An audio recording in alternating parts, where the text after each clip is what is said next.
Now the principle of this intention must be taken from this, that according to the diversity of natures, a different mode of emanation is found in things, and the higher a nature is, the more intimate is that which emanates from it. For in all things, inanimate bodies hold the lowest place, in which emanations cannot exist otherwise than by the action of one of them upon another. For in this way fire is generated from fire, while the foreign body is altered by fire, and brought to the quality and appearance of fire. But among the living bodies, plants occupy the next place, in which the emanation already proceeds from within, inasmuch as the internal moisture of the plant is converted into seed, and that seed, the command of the earth, grows into a plant. Now therefore the first stage of life is found here.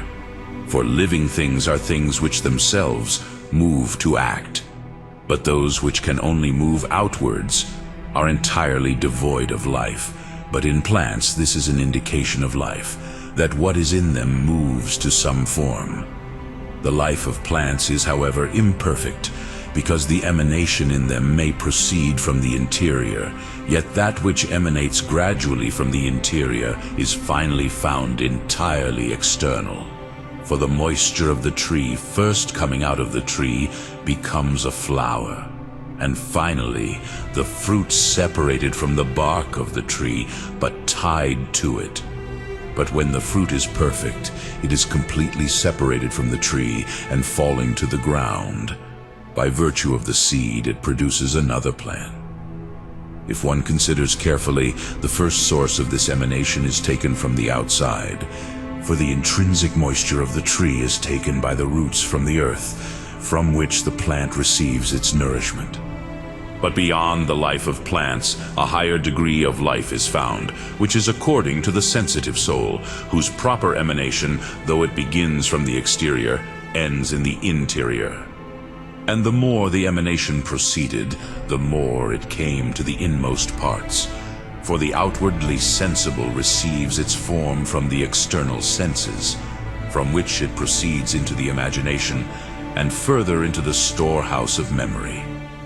In any process of this emanation, however, the beginning and the end belong to different things, for no sensitive power is reflected upon itself.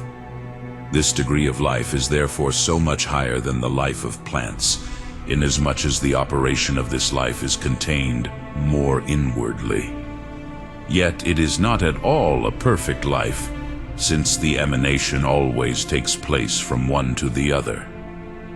Therefore, the highest and most perfect stage of life is that which is according to the intellect. For the intellect is reflected in itself and can understand itself. But even in the intellectual life, there are different degrees.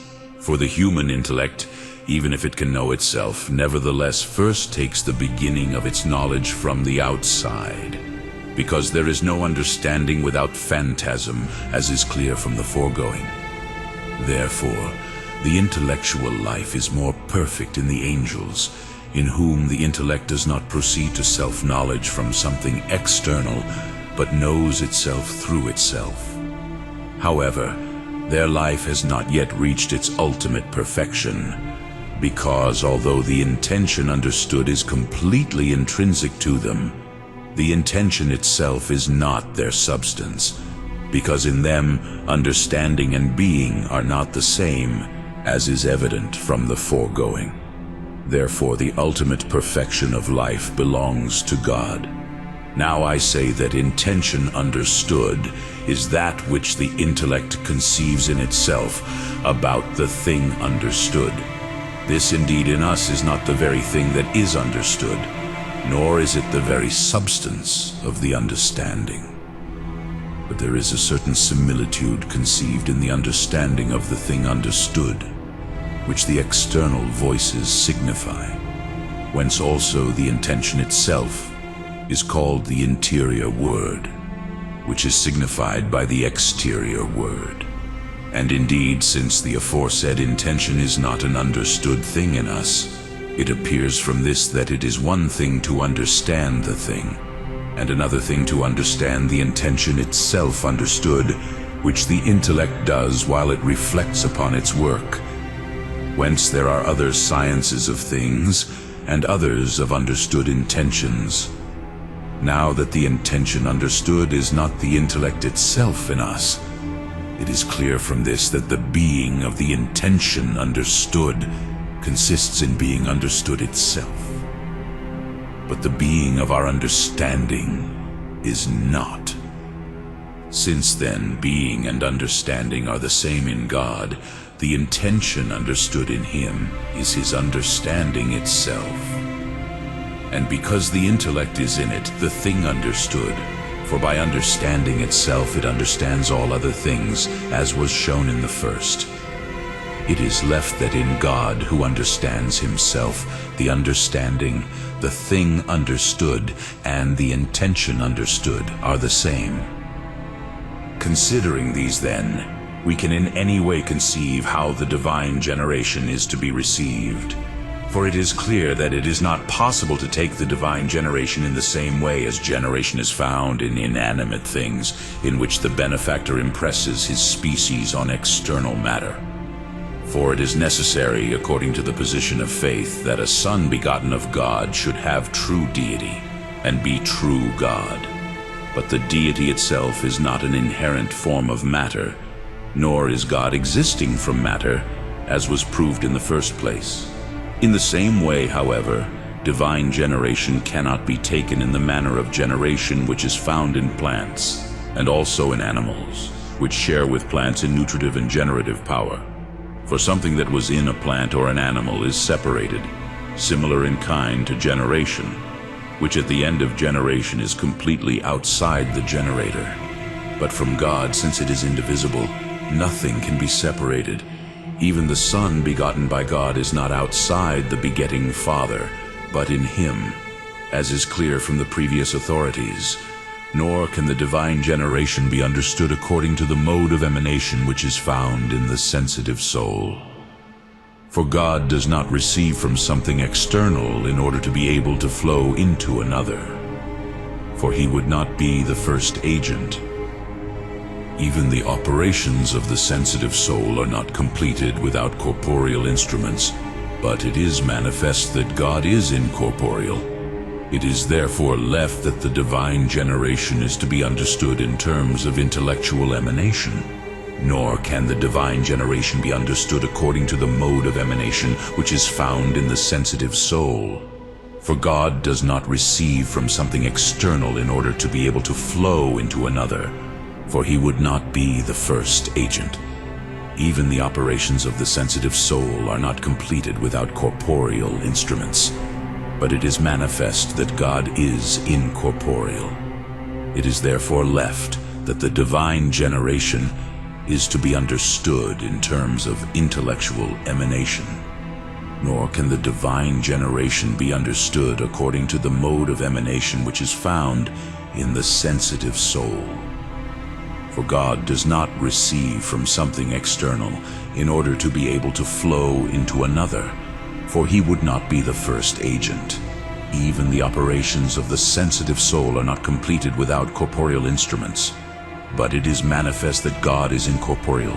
It is therefore left that the divine generation is to be understood in terms of intellectual emanation. Now this must be manifested in this way. For it is evident from what was declared in the first place that God understands himself.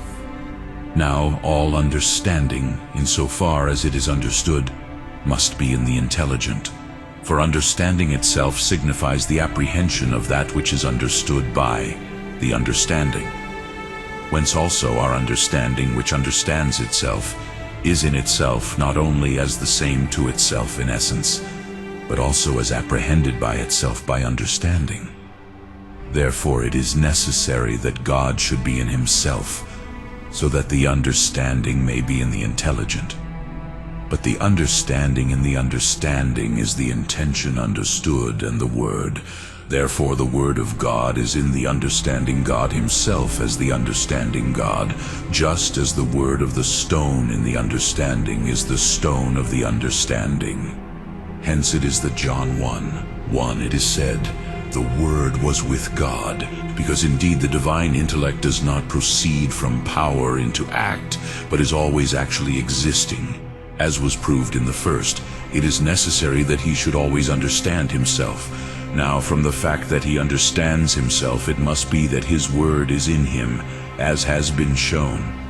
It is therefore necessary that his Word always existed in God.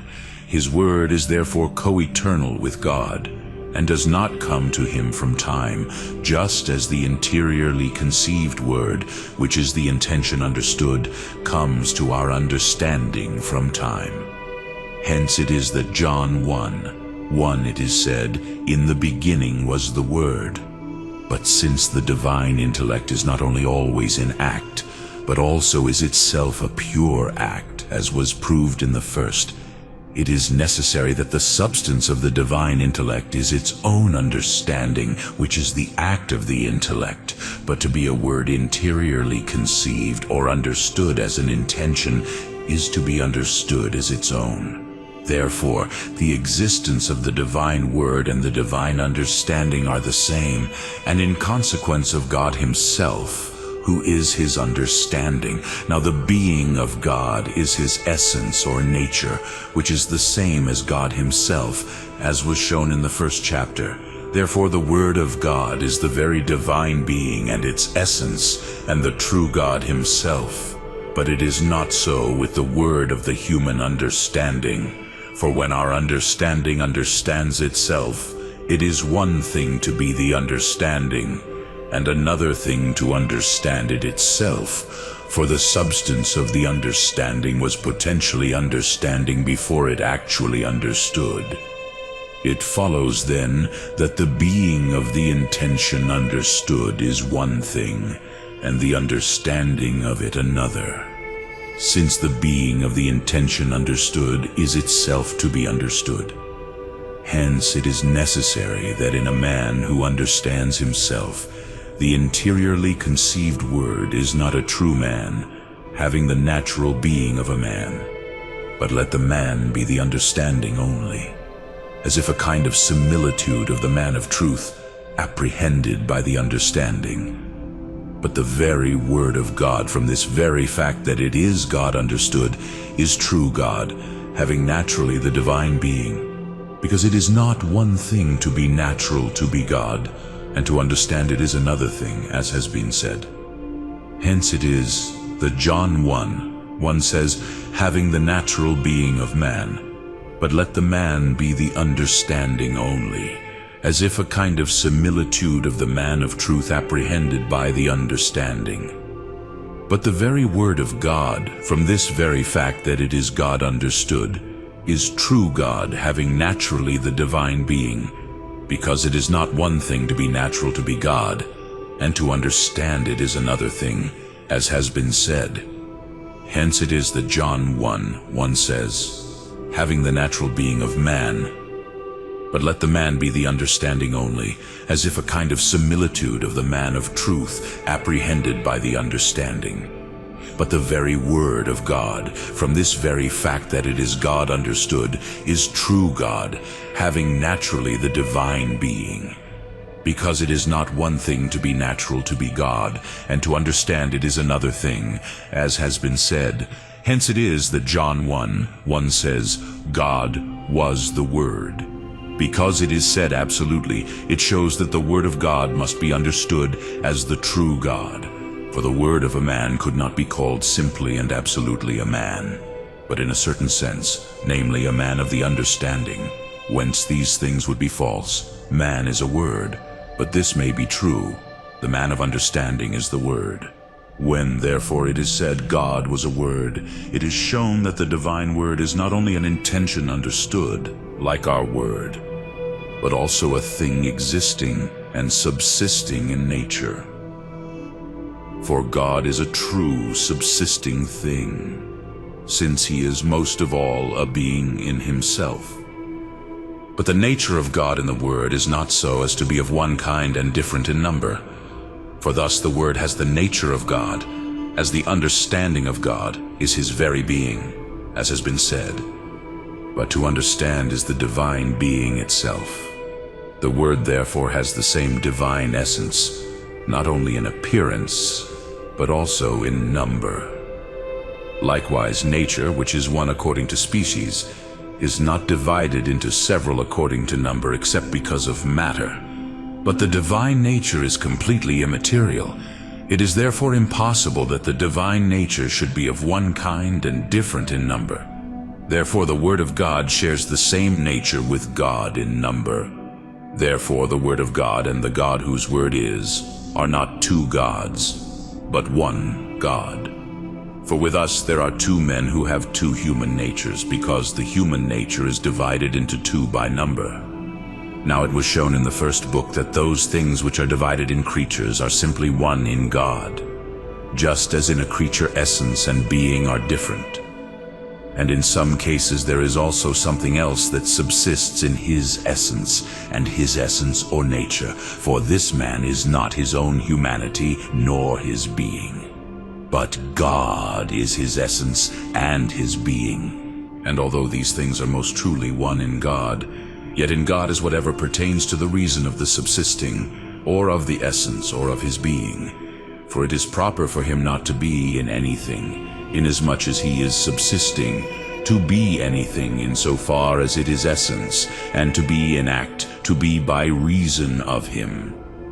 It is necessary, therefore, since in God the understanding is the same, and the understanding and the intention understood, which is his word, which is most truly in God, and which belongs to the reason of the intelligent, and that belongs to the reason of what it is to understand, and that which pertains to the nature of the intention understood, or of the word. Now it is of the inner aspect of the word, which is the intention understood, that it proceeds from the intelligent according to its understanding, since it is, as it were, the limit of intellectual operation. For the intellect by understanding conceives and forms the intention or reason understood, which is an interior word. It is necessary, therefore, that his word proceed from God according to his own understanding.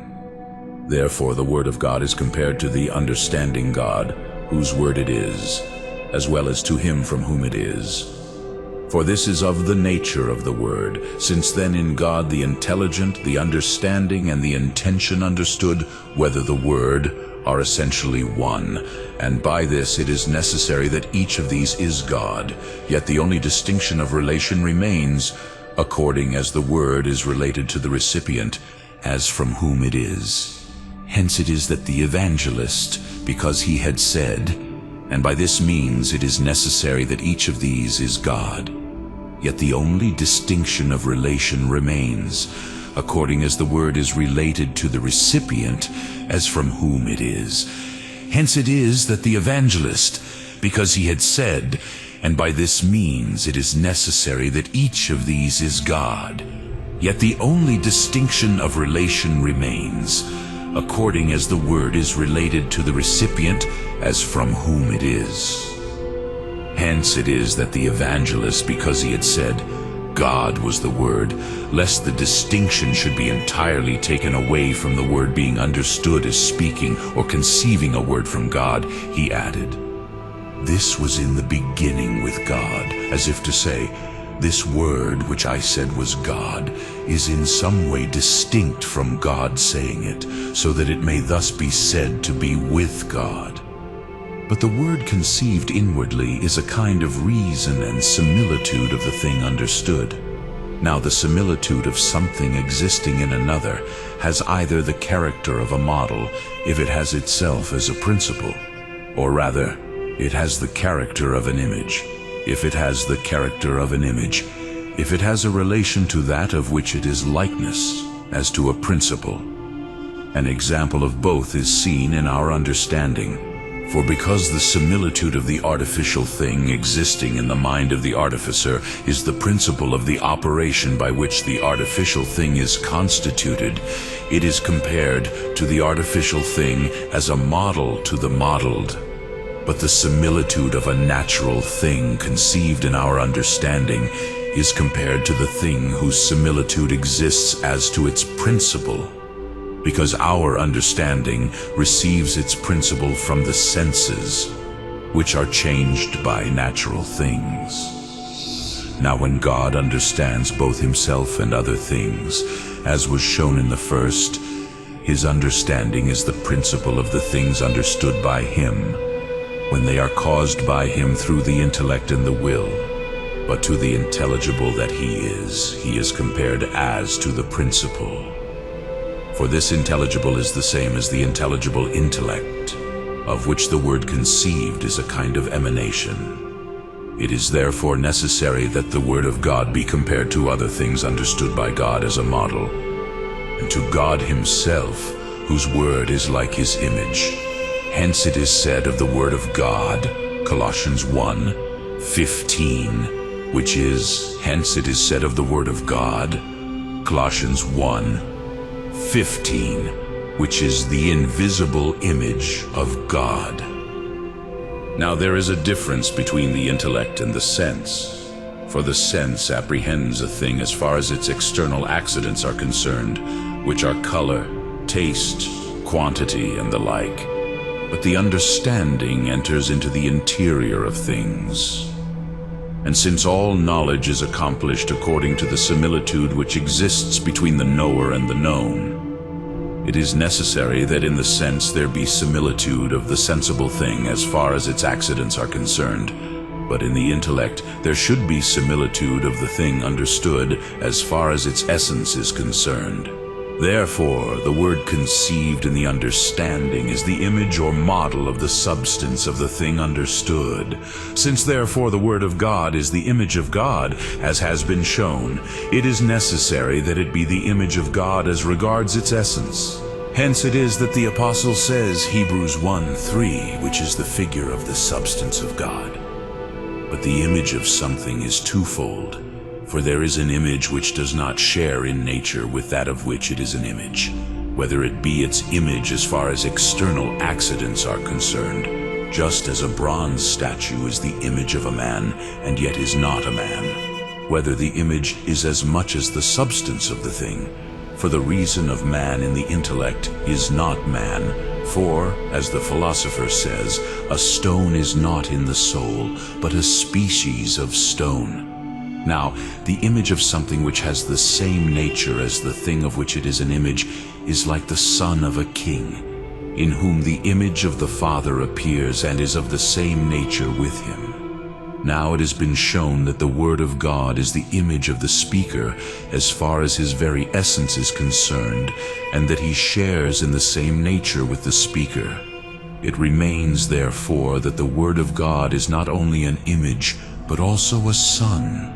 For it is not so that the image of anyone is of the same nature with him.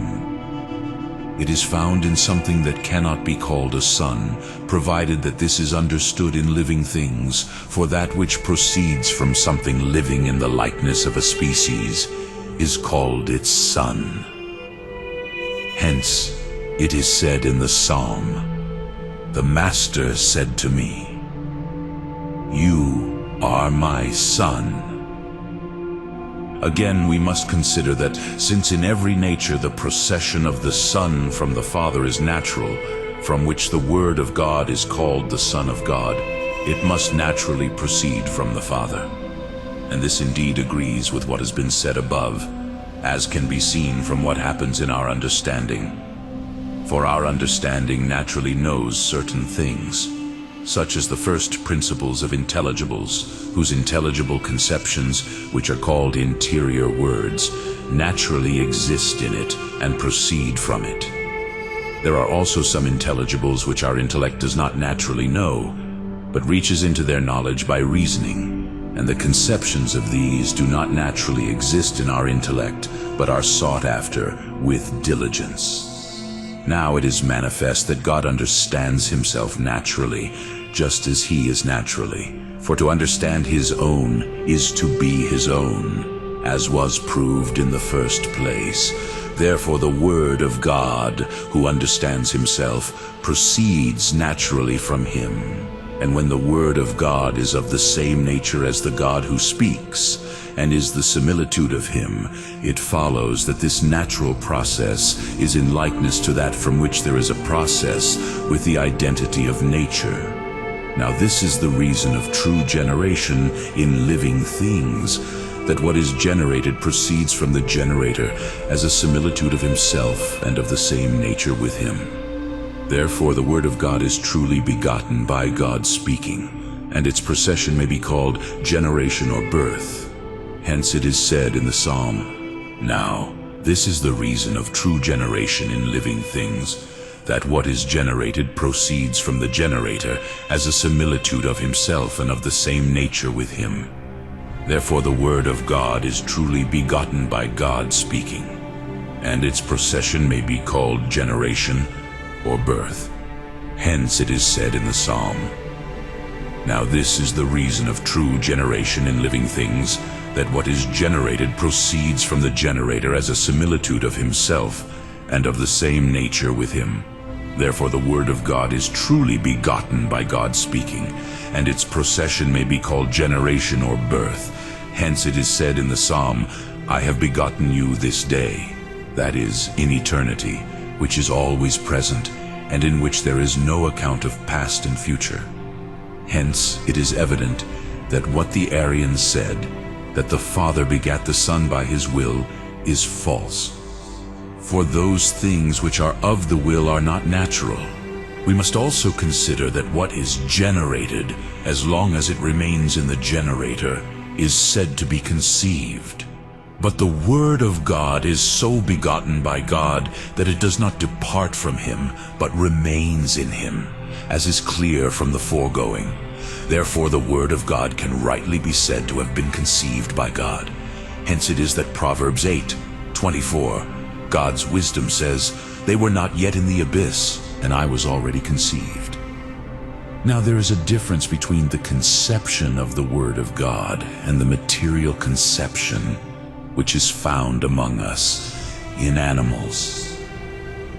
For the offspring, as long as it is conceived and enclosed in the womb, does not yet have its final perfection, so that it subsists by itself from the progenitor according to a place distinct from it. Hence it must be that in the bodily generation of animals, the conception of the begotten offspring is one thing, and the birth of the same is another, according to which the offspring is also separated by place begotten of the begetting, coming forth from the womb of the begetting.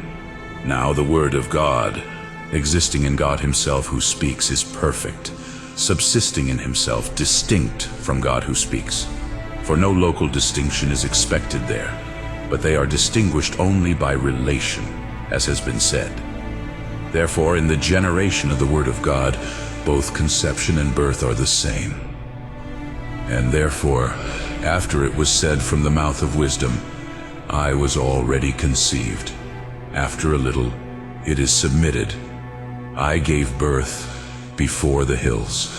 But since conception and birth are incorporeal things with motion, there must be a certain succession in them. But the term of birth should be that of him who gives birth, distinct from the parent. It is therefore necessary in corporeal things that what is conceived does not yet exist, and that which is begotten in giving birth should not be distinct from the begotten. Now the conception and intelligible birth of a word is not with motion, nor with succession, whence, while it is conceived, it is, and at the same time, while it is giving birth, it is distinct, just as what is illuminated at the same time as it is illuminated, because there is no succession in illumination. And when this is found in our intelligible word, it belongs much more to the Word of God, not only because conception and birth are intelligible, but since both exist in eternity in which they cannot be before and after. Hence it is that, after it was said from the mouth of wisdom, "I gave birth before the hills," lest it should be understood that while she was giving birth she was not there, it is added, "When she was preparing the heavens, I was present." so that when in the carnal generation of animals something is first conceived, then it gives birth, and then it agrees to be present to the parturient, as if associated with it as distinct from it.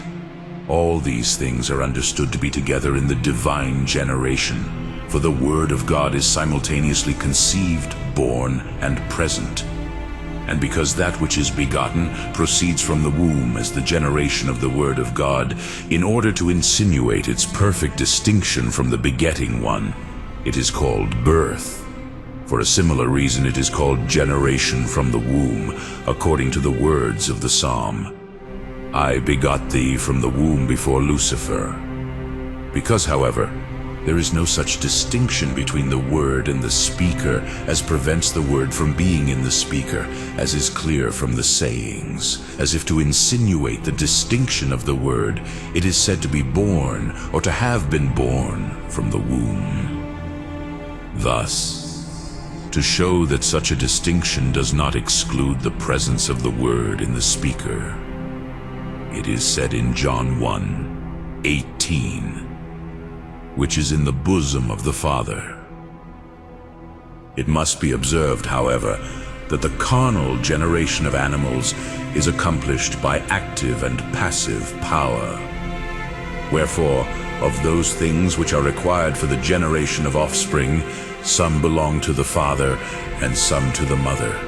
For it belongs to the father to give nature and appearance to the offspring, but it belongs to the mother to conceive and give birth, as patient and recipient.